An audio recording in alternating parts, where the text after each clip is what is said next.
Okay, got it. All right.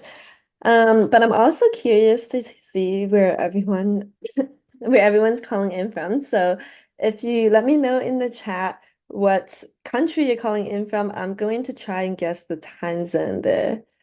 So, ooh, someone from Barbados? Is that how you pronounce it? I have no idea where that is, honestly. So I'm gonna guess it's like 12 p.m. Am I right? Okay, someone from Ghana, Nigeria. I think it's 7 p.m. in Nigeria. Okay, that sounds about right. Spain, I'm gonna guess it's 6 p.m.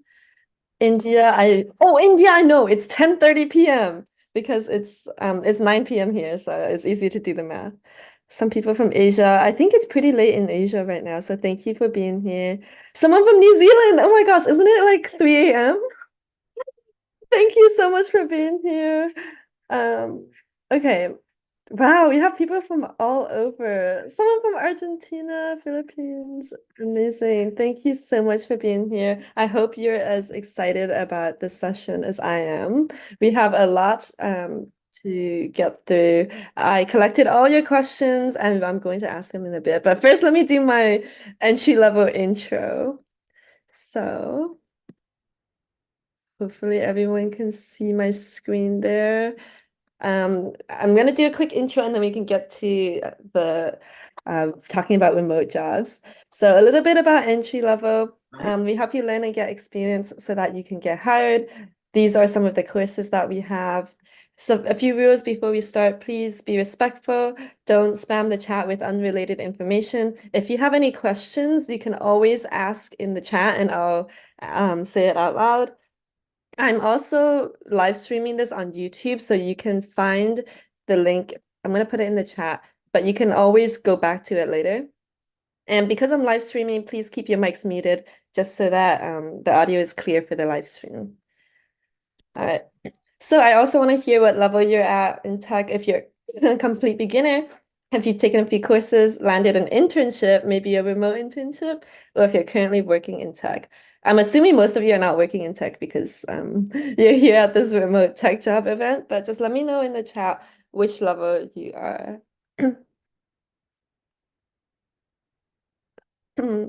I think most people are complete beginners, yeah. So um, maybe we can think about that as we answer these questions. Oh, we have someone already working in tech. That's amazing. Okay. Most people are beginners though. Thanks for sharing. Okay, a little bit about entry level. We want to reskill 1 billion people by 2030, and by being here, you're helping us with our mission. These are our courses available. There's a lot of different courses in tech. And what we do is we give you a certificate, you get to work on a portfolio project, and you get feedback and community support in our Discord. And you also get some job search resources kind of related to this workshop. Okay, I think I've talked for long enough, so I'm going to pass it to our wonderful speaker. Do you want to introduce yourself? Absolutely, my pleasure. And thanks, Jennifer, for setting up the scene. Hello, everyone. Good morning, good evening, good afternoon, good almost nighttime for me as well. I'm based in Dublin, Ireland. Here is 5 past 5. My name is Ferdina Walsh. I'm delighted to be a second host with Jennifer today for this fireside chat. My background is global human resources. Okay, feel free to ask any and every question you have in your mind. I've been in tech myself for about 5.5 years here in Ireland, in the European headquarter of so many fantastic, not only American, but mostly American companies in the tech world. I worked at LinkedIn for 4 years. So anything and everything LinkedIn, please, I'm your girl. Then I worked at Airbnb for another amazing year, hiring for the US, Canada, Europe, and Asia Pacific as well. So hi from wherever you are. And then I was in another American company, again, as a talent manager for Europe, Middle East, and Africa. And since 2019, I am basically my own boss. so girl boss. And I do have several different activities. In one, I am a certified career counselor, but I also do a lot of lecturing, a lot of virtual remote activities with different types of clients. And basically, my mission is to create a bridge between talent and organizations worldwide by removing any kind of barriers in terms of expectations, experience, and motivation, of course. Mhm. So, as Jennifer said, we are joining forces tonight, well, today, to make sure that we support you and you feel more confident by the end of this session. So that's it from me. Yeah, thank you so much. So, I have a bunch of questions here, but again, if any of you have questions, please put it in the chat and I'll collect them to ask later. But I want to start at the beginning because a lot of people here said they're complete beginners. So, how would you suggest to get started if you're a complete beginner in tech who maybe is unsure about which tech career to go into and hasn't taken any courses yet? Yep, that's an important one. And I do work a lot with people that are making this transition, right? So you're coming from, let's say, pure teaching background, or you're coming from retail, hospitality. It's absolutely understandable that you want to move to tech for various reasons. It's not just monetary, it's work-life balance, it's career opportunities, it's learning curve, everything like that, right? It is without a doubt helpful to figure out what exactly you're good at and what you're passionate about. Okay, it's not just what is out there. It's a lot of buzz currently around ChatGPT, LLM, artificial intelligence, machine learning. So these are fantastic trends, right? But not all of us have to be in like very technical. I am a psychologist, right? So I'm on the human side. I'm not great with AI yet. So I don't think you should focus entirely on hard skills only. Of course, if this is where you really thrive, absolutely go for it. Go for analytics, go for anything related to data, marketing, so digital space, cybersecurity. These are fantastic hard skills to have. However, I would also encourage you to think about connecting to the right people.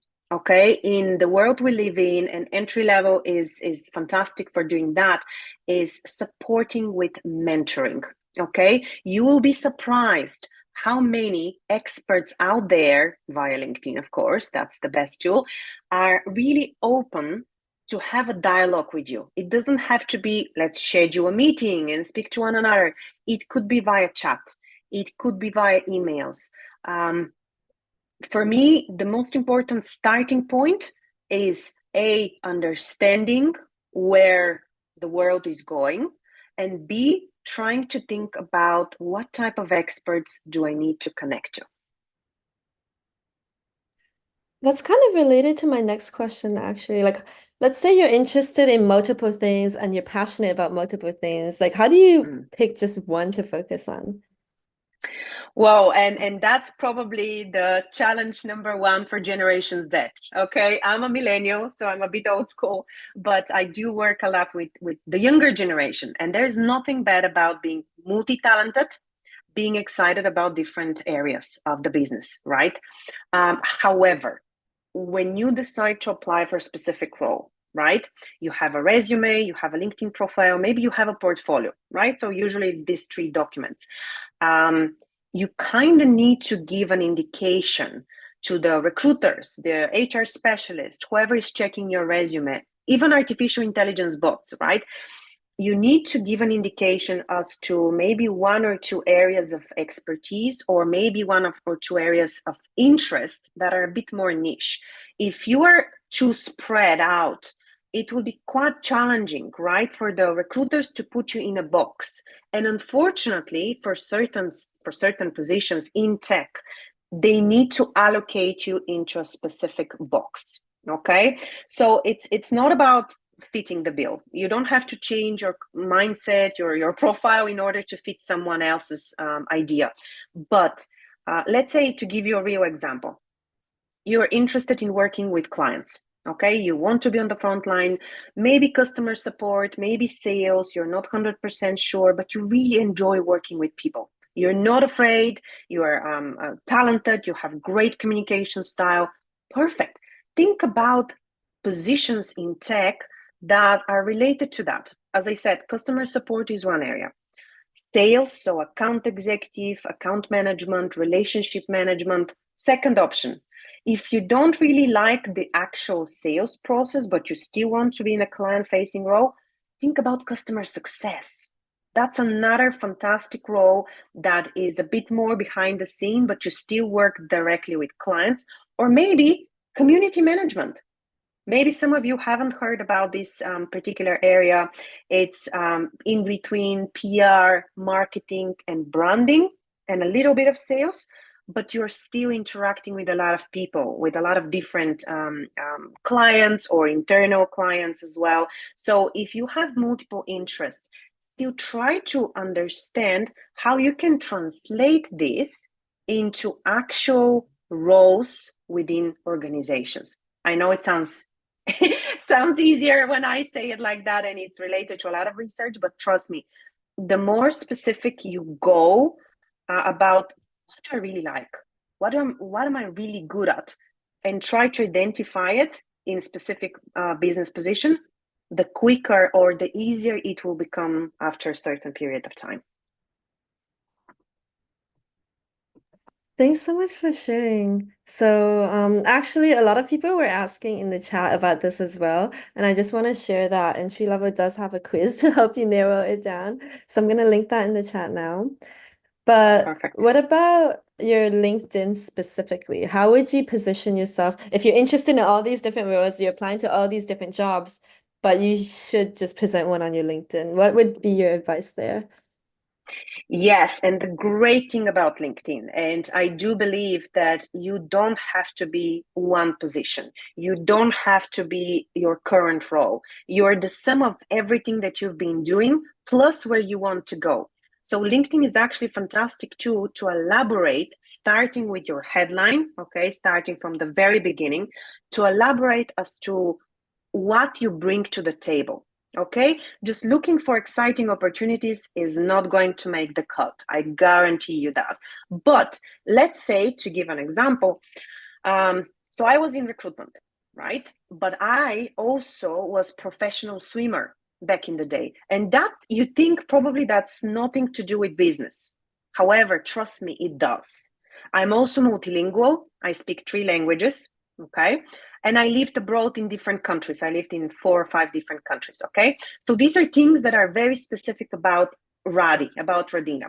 And what I'm going to do on my LinkedIn profile, instead of putting recruiter at LinkedIn, for example, I would put talent magnet / passionate traveler, because I love traveling, / ex-professional swimmer. Okay, immediately that puts me in 3 very different boxes, but it makes me quite interesting as a candidate, right? And if you don't really want to position yourself only in one area, let's say you're currently studying data analytics, but you're coming from retail, there is no problem to say retail specialist turned data geek, for example, or exploring the world of data, right? So from the very beginning of your LinkedIn profile, you kind of allude to the fact that yes, you're coming from one environment, but you really want to position yourself in somewhere else, which is obviously in the high tech. Yeah, that's really good advice. So to summarize, you kind of need to position yourself uniquely and you can focus on your strengths rather than just a job title. And that's the way you can stand out. Definitely. And of course, ChatGPT can give you ideas. You can talk to your friends and ask people, how would you describe me? But honestly, you are the master of your own story. And when you choose these specific words, think about what are areas that I really thrive in. Am I a great communicator? Am I fantastic with, let's say, I'm a yoga instructor. And this is something that is part of your day-to-day, right? Things that are absolutely authentic, unique about you would really make you an interesting candidate. Don't forget about that. So personal and professional element together. That's really good advice. But what if you're like transitioning, but you haven't landed any jobs or experiences yet? What would you recommend you put in a resume or LinkedIn if you're like completely beginner? Absolutely agree with you. And it's much more challenging, right? Let's be honest. I am a complete realist. It's not going to be that easy, right? Unless you're coming with let's say references or you've done internships or projects. But if you've never done anything like that, one thing that I am sure each one of you has is set of skills. Okay. And you need to think about the skills that are transferable. So by transferable skills, I mean from any other industry that you have been, as I mentioned, hospitality, retail, pharmaceutical, education, even government, the public sector, okay? You learn specific skills. Great skills to have, and that I'm sure at least 90% of all of you here would have, is project management. Okay, you need to organize different activities, you need to collaborate with people to execute on specific tasks. This is project management 101. Okay, maybe you have great communication skills, this is transferable skill. Maybe you have fantastic empathy and compassion. Maybe you're coming from the medical world, right? So from a hospital, maybe you've been an intern in a hospital. So empathy and compassion are incredibly strong soft skills, okay? They're power skills, as we call them. Maybe you speak multiple languages, okay? Maybe you want to teach people languages and you've taught languages before. So if you're not coming with any kind of specific hard skills or courses that you've done and you're zero, right? You still have some experience from your life and from education, whether it's high school, whether it's college. Trust me, think about the actual skills that you have developed. And people would say, oh, Radina is a great relationship builder. Put it there.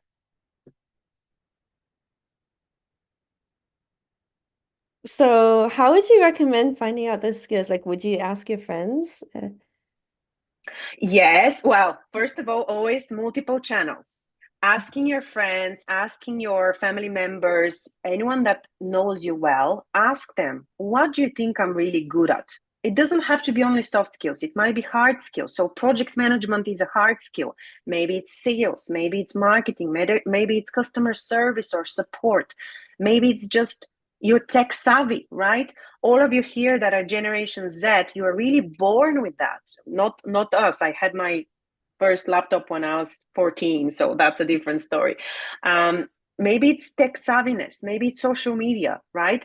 Ask your friends and relatives, but you can also ask ChatGPT. Hey, what would be great skills for a role in customer success, for example? And it will populate some suggestions. And then look at each one of them and think, have I done something to develop this particular skill? Do I feel confident in it? If it's intermediate and above, absolutely use it. If it's basic, so let's say you speak basic Japanese, that's obviously not going to make the cut, or basic Python or Java, any of the technical languages. Nothing that is basic is worth putting, but exploring skills that are relevant to a role that you might be interested in, this is where ChatGPT can help you with some self-reflection. Don't copy and paste if you don't have them. Obviously, no lying is allowed, but without a doubt, it can be super supportive to explore different channels. Yeah, thanks for sharing. I love what you said about ChatGPT. I definitely use it a lot because I'm like, can you ask me questions I can use to reflect? And then I answer the questions and ChatGPT helps me a lot. There you go. So That's it. yeah.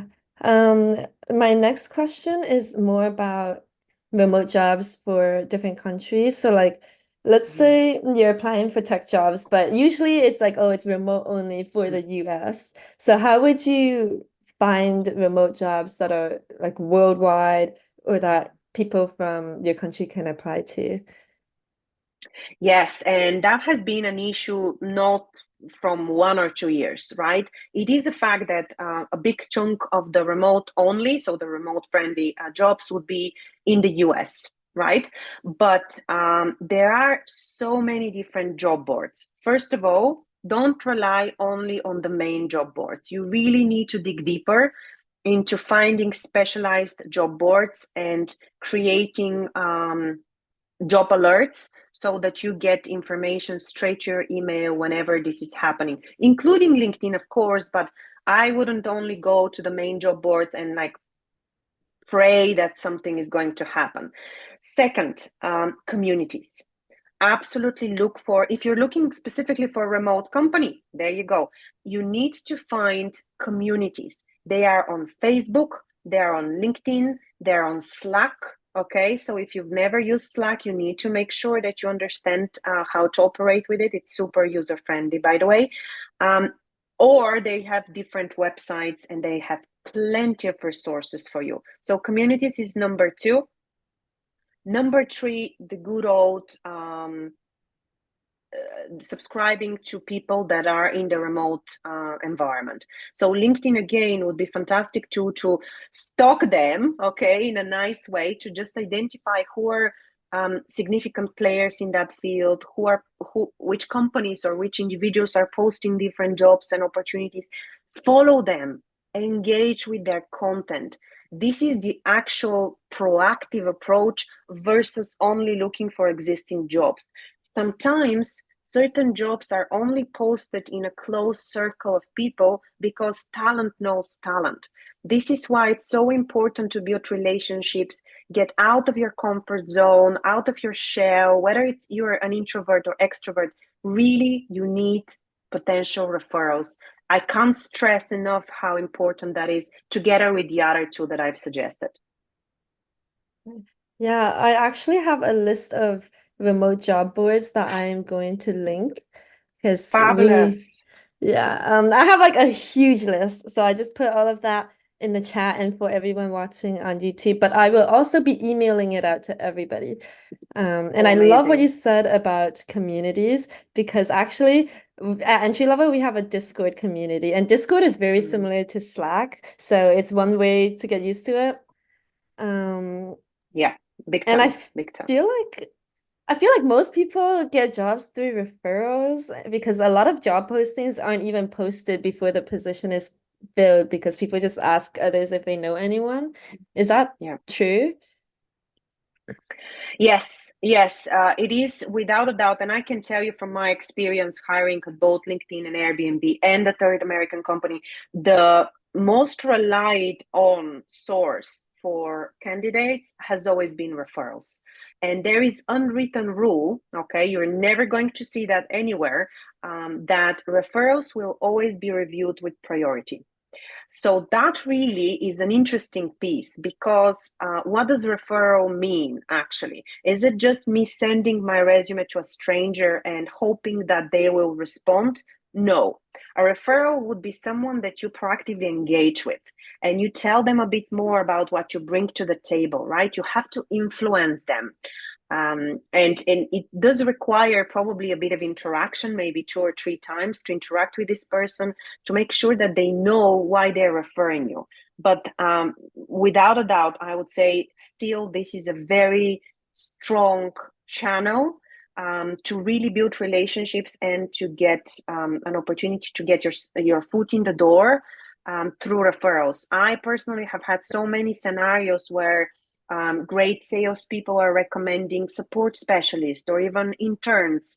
And I review them and I'm thinking, okay, there is a reason why this person has referred them. So already there is an element of trust versus candidates that are applied a traditional way through job boards that probably I might not review until 2 weeks time, right? So really do not discount the power of referrals. But how do you get a referral if you're a complete beginner and you don't really know anyone? I know people who do a lot of code outreach on LinkedIn, but what's the best way to do it so you have the greatest likelihood of success? Yes, and that's an excellent question. I totally get that sometimes the cold approach is probably not ideal. And you need to be also very strategic as to who you reach out to. If you're reaching out to recruiters, trust me, they're not your best friend. I'm saying that because I've been in their shoes. HR, no. If let's say you're looking for, I know that some of you have mentioned data analysis, right, or business analytics. You should look for people that are already on this team. Okay, a business analyst, a data analyst, anyone in cybersecurity or data, anyone with that title, this would be your targeted person. And if you don't feel comfortable reaching out directly through a cold approach saying, hey, John, apologies for the message out of the blue. I'm exploring opportunities in your company and I would love to connect. Honestly, I feel this is completely fine. But if you don't like this approach, the best way is to see who John is connected to, who is John following, what kind of content is John posting on LinkedIn, so that I can start a bit of warmer engagement. Maybe I would like one of their posts. Maybe I would comment on them. Maybe I would congratulate them for their anniversary or job change. So slowly and steadily, small steps like this matter. And that means you have no connections to John, you've never heard about John before, but you need to have these small steps if you don't want to reach out directly. Okay.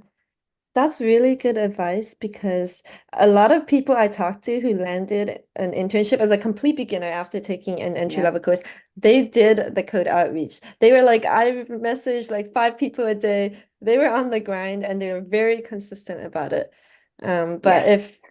like you said, I think liking their activity, commenting is a good way to take it step by step as well. Definitely following the social media accounts of the organization, engaging with their content. But as I said, recruiters are insanely busy. Recruiters don't have time to engage so much, but people from the business, they do have also the interest, because in 99.9% of these tech companies, referrals get bonus, right? So if you're successful, the person that referred you is also successful and they'll be rewarded. So it's a win-win scenario. This is why I believe that even cold approach can be successful, but you need to be, of course, very polite, very nice, very much focused on giving and getting, not just, hey, refer me to this job, right? So it's also the language that we use as well. Okay. Yeah, that's really good advice. I think a lot of people struggle to craft these messages so they seem respectful and not rude. But I think Yes. ChatGPT can help with that as well. Big time. I totally agree, Jennifer. And this is why we need to utilize these tools on a daily basis to just help us shape our communication style. It's understandable if you're 20 or 21 and you've never really had a business interaction before, that you don't know how to approach it, right? So I was a big supporter of, this open reach, but then I started seeing a lot of emojis and people like, sending me a wink face. And I was thinking back in the day, oh gosh, what do they want from me? And obviously now we live in a very flexible world, so we need to adjust to that as well. But hopefully, I think this is giving people a bit of indicator that on the other side, we as advisors, we as senior professionals, we will be happy to help you out if we can. Okay. Yeah, and I think it really helps if you mention something specific that they've done and compliment them, because then they feel special and are more likely to respond. Absolutely. Yeah. Yeah. My next question for you is, what are some common mistakes you see people make when trying to land a remote job, whether it's on the resume, while networking, or LinkedIn? Oh, yeah. I mean, I've probably reviewed thousands of CVs and thousands of LinkedIn profiles in the last 13 years. So I'm very biased, okay? It is a fact that even in 2024, people don't know how to write a CV. It's a fact, complete fact. And all of us, including me, okay, including me, and I'm the first one to admit that, we all need support.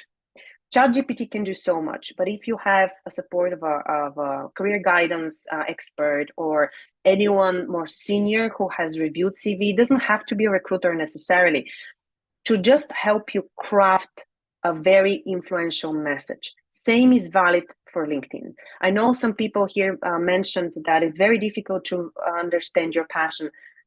You need to write things down, okay? You need to look for different perspectives. And the Japanese have a fantastic term called ikigai, okay? And this is basically the intersection between what I'm good at, what pays the bills, right? Because we all have expenses, and what the world is looking for. Okay. And it's a real combination to find your purpose when it comes to particularly your professional life. So once you identify that, once you start thinking about your skills, I mentioned that earlier in the beginning of our conversation, then it will become a bit clearer as to what you bring to the table. Both your CV and your resume need to scream, okay? Need to scream straight away. What am I here to provide? Okay, what can I provide for you as employer, right? Right? I need to see it straight away. And this is always a combination of personal characteristics and professional. Yes, as we said, ChatGPT can really help you boost a bit the information and the insights about your skills, about competencies, but your uniqueness is what can potentially sell. Okay, so both your CV, your LinkedIn profile, your cover letter, the way you interview even, they need to be selling tools for you. Okay, confidence is one thing that sells. Even if you don't have the right experience, but you have fantastic skills, you have fantastic other things that you can bring to the table, confidence is key.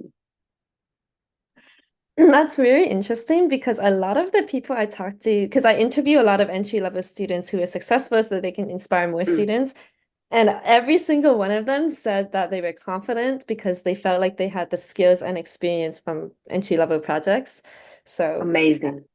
yeah, confidence is a big one for sure. But speaking of projects and experience, a lot of these job postings require previous experience. And if you don't have any real life experience in tech Yeah. yet, like how would you stand out if they require that experience? Oh, and that's $1 million question. Literally every single client I work with has the same challenge. Bear with me. Job descriptions and job ads are created to be exclusive. Okay, they're not created to be inclusive. The idea is the employer wants to find the needle in the haystack. Okay, so they will create an ideal profile. Are there ideal people? No. Okay, so this is the simple answer to the dilemma. Okay, they require X amount of years of experience. I don't have them. Now, the second step is to be a bit self-aware as to what is the difference between requiring 1 to 2 years and requiring 5 to 6 years. Okay, if you have around 1 year of experience and the job requires 2, apply. Okay, do not think twice, apply. But if you have 1 year of any experience, right, and the job requires 5, the gap is huge. The likelihood of you getting rejected is huge. Okay, difference of 1 to 2 years is not significant. Of course, the company would put 20 different requirements for you. Not all of them are mandatory. Okay, not all of them are mandatory. The rule of thumb is, and I think unfortunately, and I'm saying that as a psychologist, as a researcher, someone that has been interested in this field, men actually would apply for jobs even if they match the criteria at 50%. Women, on the other hand, again, I'm quoting research, women would be looking for 80% and above match. It's incredibly difficult to find a job that is 80% matched to what you want to do and what you can do. So, rule of thumb, 60%. If 60% of what you read, don't focus only on the job requirements of the profile, focus on the whole thing that you're reading.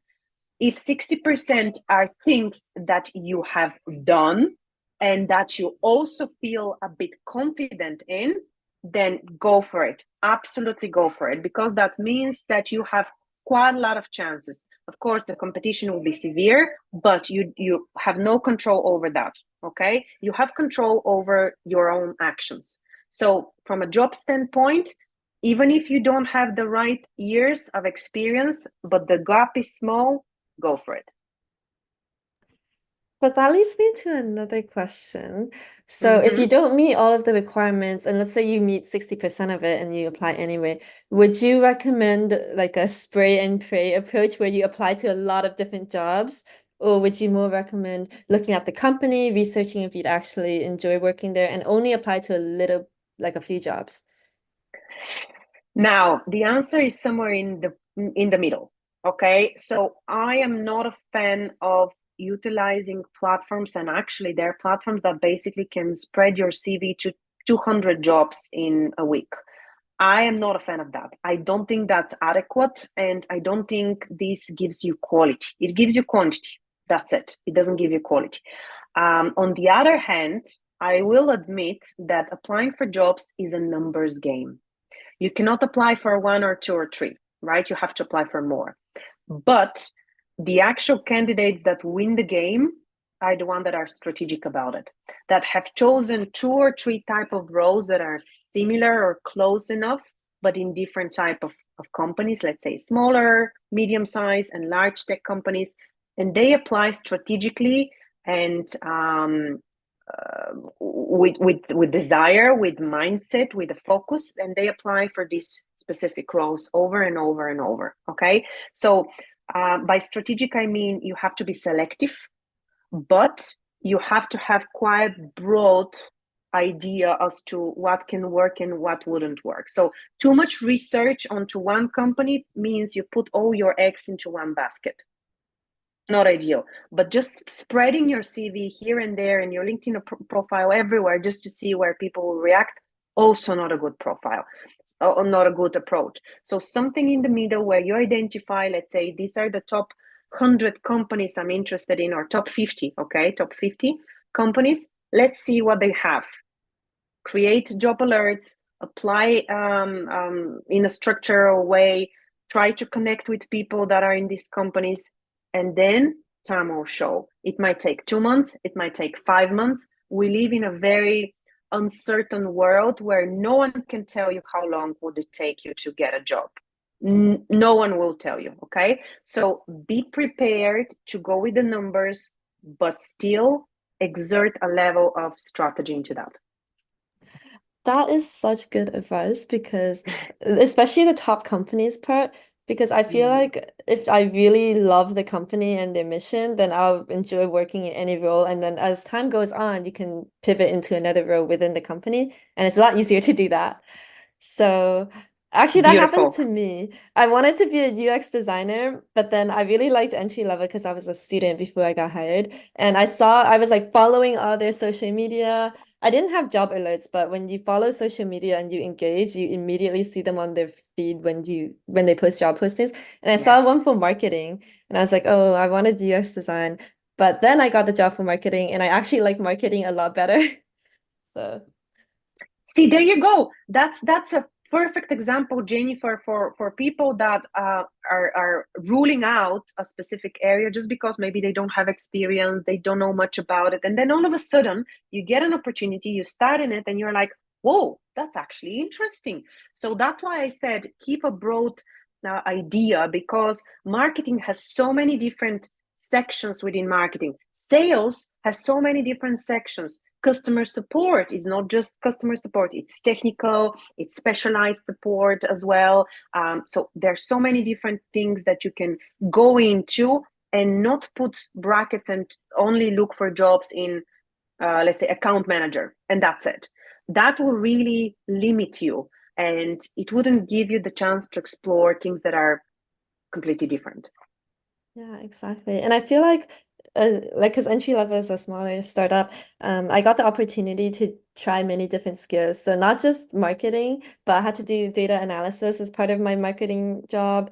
I had to do like a little bit of customer success, even UX research and UX design. So it was really interesting how some of my UX skills that I learned actually apply to my current job, even though it's a different title. There you So. go. There you go. Talking about skills, skills. Every day, all day, I can talk about skills. So how important that is to really figure it out. Yeah. Let's say you're learning new skills though, like somebody is still in school or university, or maybe they're taking an online course. Do you Mhm. think they should wait until they're done studying or start applying to jobs immediately while studying? So this is challenging to answer in one way. First of all, it really depends on your specialty, right? So there is a big difference between how companies hire for engineers or technical jobs and how people would hire for, let's say, sales and support. Not all jobs would require full-time capacity. Some would be completely okay for a project or part-time or contract for, let's say, for a specific season. And that's okay. It really depends also whether you're in a full-time education or you're a part-timer. How can you spread the load in terms of study versus job? Would you be efficient? Would you be effective? Would you have time, not to feel burnout? So there are a lot of question marks here. I would say it's still good idea while you're in college or while you're studying to start the engagement, as you pointed out, following companies that you're passionate about, following organizations that are really moving the needle. You feel that they're hiring. You've seen different job ads. It's if you want to go for a startup, that's great, but you need to understand the complexity of being in a startup. Or let's say you want to work in Google for sure. Well, probably there will be a lot of competitors as well. So how can you stand out? Without a doubt, it's beneficial to initiate some kind of relationships while you're in college and figure out what kind of jobs can cater to people, let's say, who are full-time students. Not that many, in fairness, but still from a relationship standpoint, do not hesitate. Okay. I love that because actually I was very surprised to hear how some successful seekers from entry level, they actually started doing code outreach before they even completed the course. So by the time they completed the course and had a portfolio, they had all these people they could reach out to for referrals, and then they landed a job immediately after completing the Wow, course. Yeah, and then one very of cool. them, after landing an internship, she actually took another version of the course. So we have like level one and level two. She took level two, and that helped her in the job. It was very inspiring. I'll link that Wow. interview in the chat somewhere. But great advice. I just have one more question for you. Yeah, of So course. a lot of people were asking like how can you prove yourself, because for remote jobs people are saying like, oh, they look for specific countries sometimes. So how Yeah. would you say, oh, I can address these challenges of like different time zones? How would you prove something like that to convince the recruiter or hiring manager that you're the right person for the job?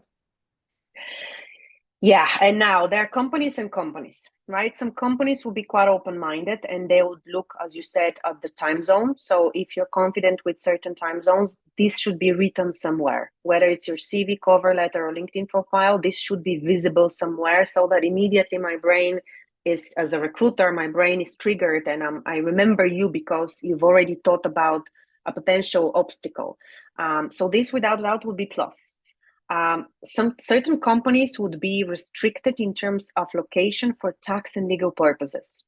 Okay, so don't think it's just super simple to hire everywhere. Companies might promote that, but in reality, there are a lot of challenges around being compliant.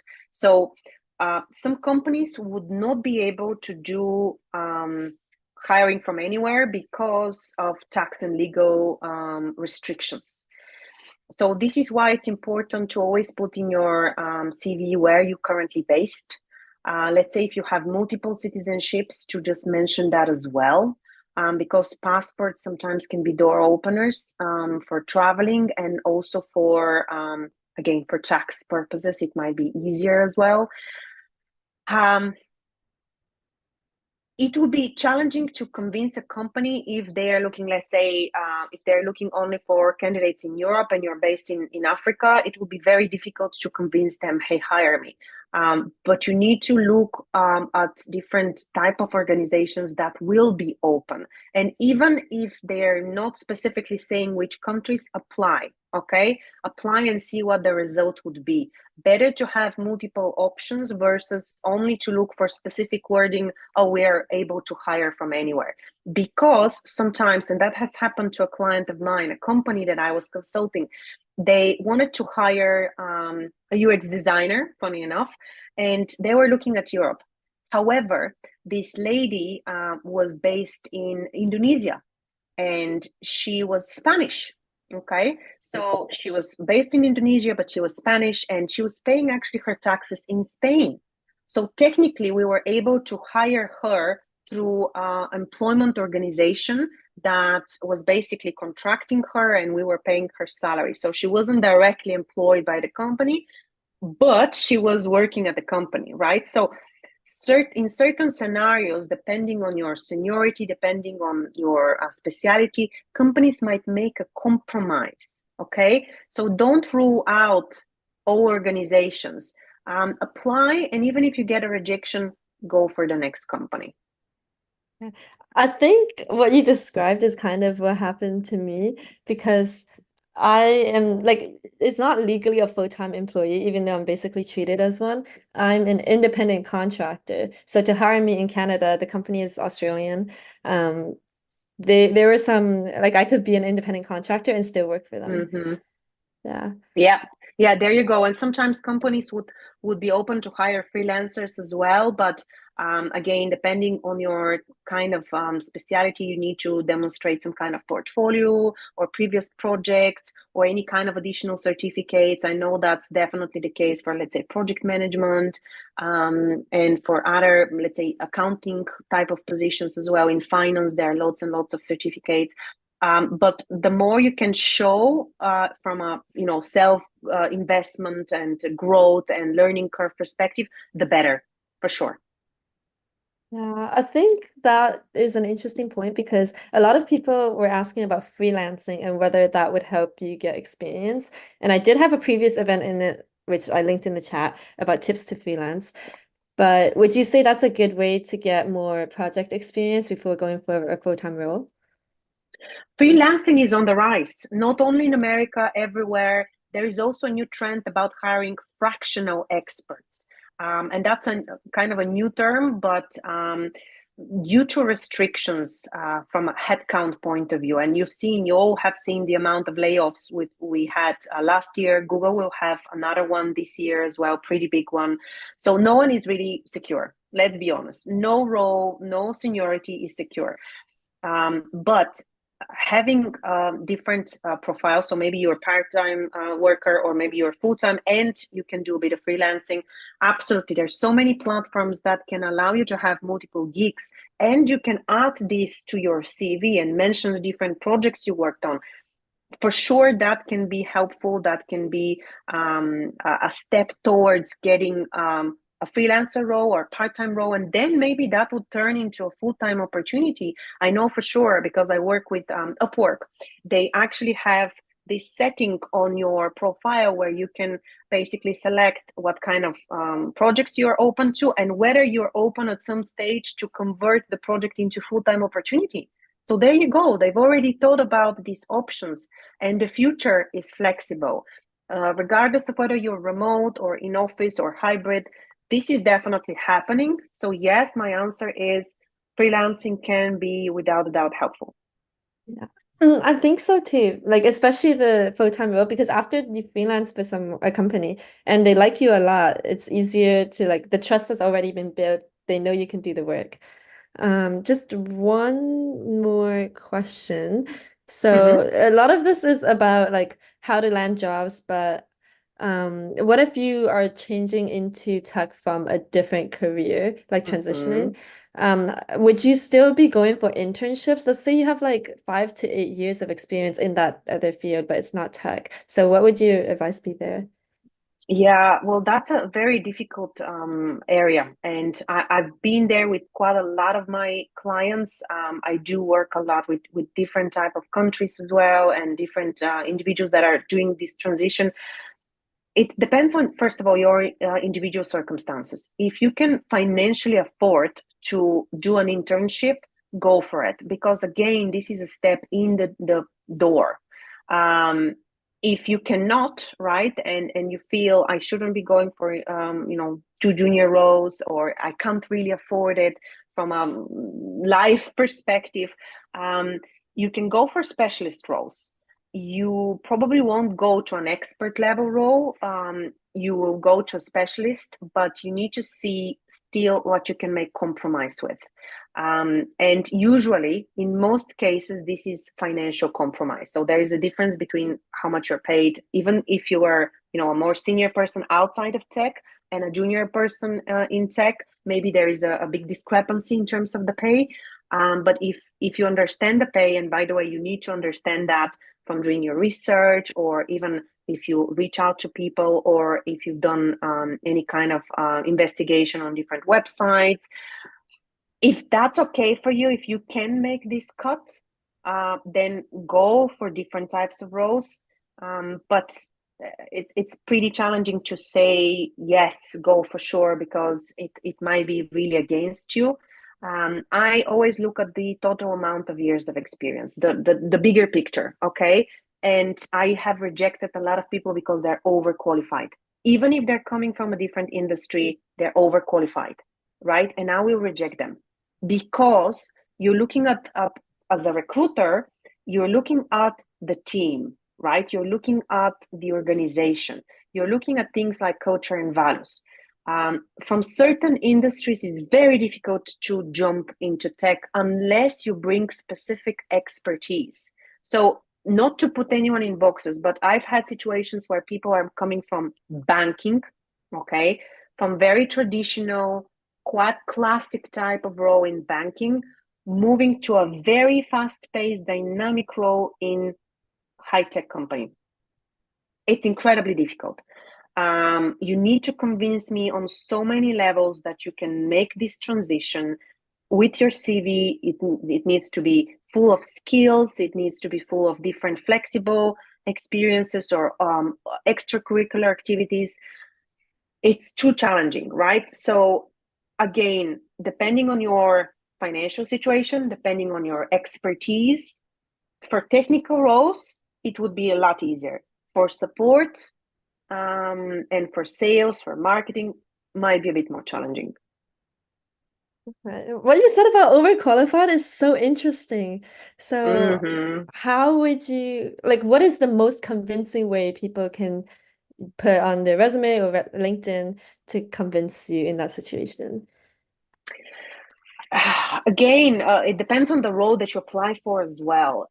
You need to people need to understand that, let's say they're applying for pure, let's say, customer support, because a company like Airbnb, they have a huge support division, like probably the biggest one of all divisions. And it is a fact that the job is very dynamic, right? If you've never done customer support, let's say in telecommunications, or customer support in a hotel, where as a receptionist you constantly talk to people, and you've done customer support, let's say in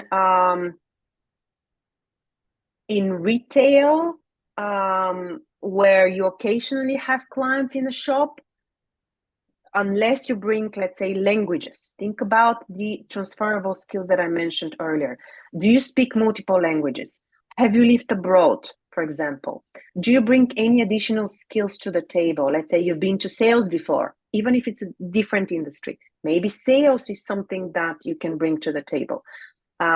Maybe you've done different projects in school or in college. Maybe you set up your own business back in the day and now you're working in something else. So, in order to bridge the gap, to convince me, you need to bring to the table again these different transferable skills that will make me believe, hey, they probably stand a good chance here. Because again, think about the competitors. Huge amount of competition for all of these high-tech companies. So you need to stand out. It always really depends on the seniority of the role, the type of role, and everything else. I think this also, what you said about extracurriculars, convincing, like selling yourself applies here because from my own experience, I had just graduated university and I was trying to get hired at my first job here at entry level. And I had to do so much convincing to convince, like, okay, first of all, the time zone difference is okay because I'm a night owl, so I'm fine working at nighttime. And then second of all, that I had enough experience and confidence in my skills to get hired. And I feel like I really needed that Mhm. confidence from my extracurriculars to be like, hey, I have worked across time zones before. I have done this marketing stuff before. So that experience is very Yeah, valuable. yeah. Um, okay, so actually, speaking of experience, would you like, let's say that people get experience from an online course versus Mhm. from like an internship or like a job. Do recruiters look at those two differently? Unfortunately, yes. Unfortunately, yes. Things are changing though. People are, well, recruiters are becoming a bit more open-minded again, depending on the type of role, whether they're struggling to find people. The challenge with courses, any kind of course, whether it's short term, whether it's even education, right? So if we're looking at traditional college or university degree, the challenge is that they're still assumed to be much more theoretical versus practical. And if you have an internship or any kind of role, that's perceived as much more experience oriented versus theory. And in order to kind of differentiate these two, would be quite helpful if you've done any specific course to mention on one side the subjects, because these are keywords. Don't forget, keywords are important for your CV and for your LinkedIn profile. Um, but also to mention a bit more about the specific program that is business oriented or action oriented or requires a lot of proactive projects or anything or group activities. So you need to kind of explain to a recruiter that has only 10-15 seconds to review your CV that, hey, these courses are actually very, very strategic and they really prepare me in depth for a role with these specific skills. So yes, there is still a bit of stigma around that, inevitably, but things are moving into a better direction. That's great. And I think with courses, if you have projects with those courses, that helps a lot too. And that's Yeah. why all of entry levels courses have projects. Thank you so much. I think that is all for today. Everybody who is asking for a summary or if you like missed something, if your Wi-Fi dropped out, don't worry. This is recorded on our YouTube and I was taking notes the whole time. So everything will be on our website and emailed to you. But thank you so much for the insights. Somebody commented on YouTube that this is super interesting and informative. They're so grateful. So I really appreciate Amazing. your time. Yeah. Thank you. Thank you, Jennifer. Thanks everyone else who stayed until the end. Really appreciate your time. Feel free to connect on LinkedIn. There is no other Radina Walsh there. If you ever have any questions, and yeah, keep on the grind. That's the only thing. You have to keep on going no matter what. Resilience is key in 2024. Yes. Stay consistent, stay motivated. Thank you so much for being here, everyone. Thank you. All the best. Take care. Have a great night, morning, afternoon. Bye.